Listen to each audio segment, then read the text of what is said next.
नमस्कार मित्रों, मैं हूं राकेश अचल। चक्षुदर्शी के इस खास शो में आपका बहुत बहुत स्वागत है। और लेकिन आज स्वागत करने में मुझे थोड़ा संकोच इसलिए है क्योंकि आज की जो खबर है वो थोड़ी तकलीफ देह है। अभी तक आपने देखा कि उत्तर प्रदेश के मुख्यमंत्री योगी आदित्यनाथ ही बुलडोजर बाबा के नाम से प्रसिद्ध थे, लेकिन अब मध्य प्रदेश में भी हमारे जो मुख्यमंत्री हैं डॉक्टर मोहन यादव, वो भी बुलडोजर बाबा बन गए हैं। लेकिन उन्हें अभी कानून का संरक्षण प्राप्त है, इसलिए कोई कुछ कहने को तैयार नहीं है। मामला दरअसल उज्जैन का है। उज्जैन में महाकाल मंदिर विस्तार की एक बड़ी भारी योजना मध्य प्रदेश की सरकार ने बनाई हुई है और उस योजना के विस्तार में मंदिर के पास में ही बनी एक कॉलोनी है, निजामुद्दीन कॉलोनी, वो आड़े आ रही थी। वहाँ करीबन 250-300 परिवार रहते हैं और सभी जातियों के परिवार हैं, उसमें मुसलमान ज़्यादातर लोग हैं। तो उनकी इस कॉलोनी को जमींदोज किया जाना था। महाकाल के भक्तों की चिंता सरकार को है और इस समय जहाँ भी देश में डबल इंजन की सरकारें हैं वो अपने हिंदू भक्तों की चिंता ज़्यादा करती हैं और दूसरे समाज के लोगों की चिंता उन्हें कमी होती है। खैर, विवाद जो भी हो, मामला हाई कोर्ट तक गया था। निजामुद्दीन कॉलोनी के लोगों ने राहत मांगी थी, लेकिन आपको मालूम है कि हमारे यहाँ संवैधानिक संस्थाएं हो, चाहे अदालत हो, चाहे न्यायपालिका हो, चाहे कार्यपालिका हो, इस समय एक रंग में, एक सुर में रंगी हुई है और इस एक रंग और एक सुर की वजह से आप किसी से न्याय की उम्मीद बहुत ज़्यादा कर नहीं सकते। ऐसा ही हुआ भी। हाई कोर्ट ने निजामुद्दीन कॉलोनी के लोगों को राहत देने से इनकार कर दिया और पिछले 2 साल से ये मामला लटका हुआ था। लेकिन अंततोगत्वा डॉक्टर मोहन यादव ने इस योजना को आगे बढ़ाया और वहाँ की न सिर्फ 250 के आसपास या 257 के आसपास मकानों को इस हाड़ कपाती हुई सर्दी में तोड़ दिया, बल्कि वहाँ एक छोटी सी तकिया मस्जिद थी, उसको भी तोड़ दिया गया। तो तोड़फोड़ अब न्याय संगत है या नहीं है, इससे महाकाल खुश होंगे या नहीं होंगे, महाकाल के भक्त खुश होंगे या नहीं होंगे, ये कहना बड़ा मुश्किल है। लेकिन जो कुछ हुआ बड़ा शांतिपूर्वक हो गया, इसलिए ये कहा जा सकता है कि समर्थ को नहीं दोष सुसाई। सरकार जो चाहती है वो कर सकती है। हालांकि संविधान के अनुच्छेद 27 में कहा गया है कि सरकार किसी धर्म विशेष के लिए काम नहीं करेगी, लेकिन संविधान एक तरफ है, सरकार एक तरफ है और धर्म एक तरफ है, इसलिए ये सब हो रहा है और पूरे देश में हो रहा है। संभल में हो रहा है और आपकी काशी में हो चुका है।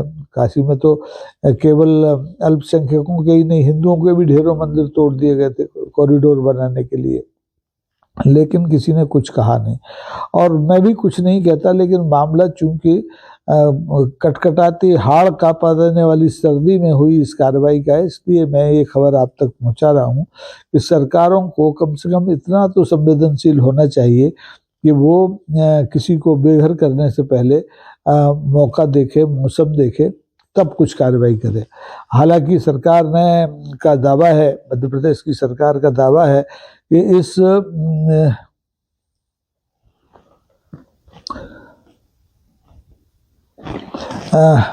मध्य प्रदेश सरकार का दावा है कि इस कार्रवाई के चलते 66 करोड़ रुपए का मुआवजा पीड़ितों को दिया जाना था, जिसमें से करीबन 32 करोड़ रुपए का मुआवजा दिया जा चुका है और बाकी का मुआवजा भी दे दिया जाएगा।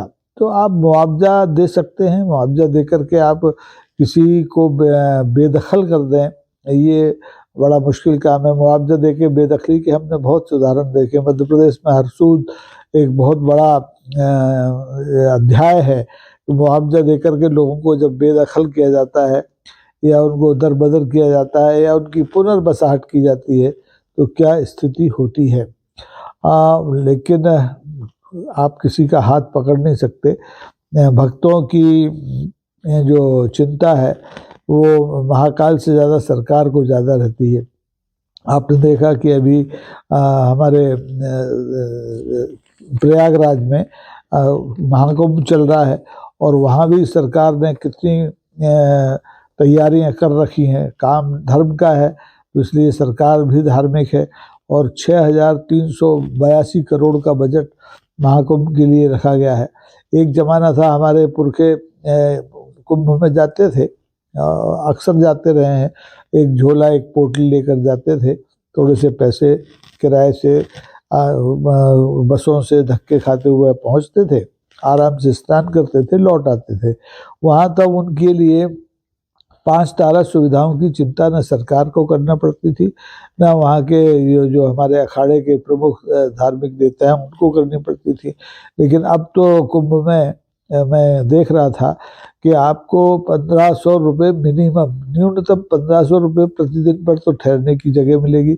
और अगर आपकी जेब में पैसा है तो आप 20,000 रुपये प्रतिदिन, 25,000 रुपये प्रतिदिन, यहाँ तक कि 80,000 रुपये प्रतिदिन पर भी ठहरने का इंतजाम कर सकते हैं। आपको वहाँ 5 तारा सुविधाएं मिल सकती हैं। जिस नाव में बैठकर आप गंगा पर कल तक 250-300 रुपये में जाते थे, वो भी 3,000 रुपये आपसे ले रही है। तो धर्म का खेल तो पूरे हिंदुस्तान में चल रहा है। संविधान धर्म को, धर्मनिरपेक्षता की बात भले ही करे, सरकार सबके लिए एक समान व्यवहार की बात जरूर करे, लेकिन होता ऐसा नहीं है। आपने देखा कि उत्तर प्रदेश में एक पूरा मुसलमानों की बस्ती थी, वो भी इसी तरह से जमी दोज की गई जिस तरह से निजामुद्दीन कॉलोनी उज्जैन में जमी दोज की गई है। और ये मुझे लगता है कि ये जो अल्पसंख्यक हैं, बस्तियां हैं, इनमें रहने वाले लोगों की बदनसीबी है, क्योंकि हो सकता है कि इनके पुरखों ने जब मुगल काल रहा होगा तो अतीत में जो गलतियां की, कहते हैं जैसे हमारे हिंदू धर्म के ठेकेदार तो यही कहते हैं कि उन्होंने उस समय पूजा घरों को तोड़ा था, तो उसकी जो खामियाजा है, उसका जो सजा है, आज की पीढ़ी को भुगतना पड़ रही है उन लोगों की। अब इससे बचाने में ना हमारा प्रशासन मदद करता है, ना हमारी न्यायपालिकाएं मदद करती हैं।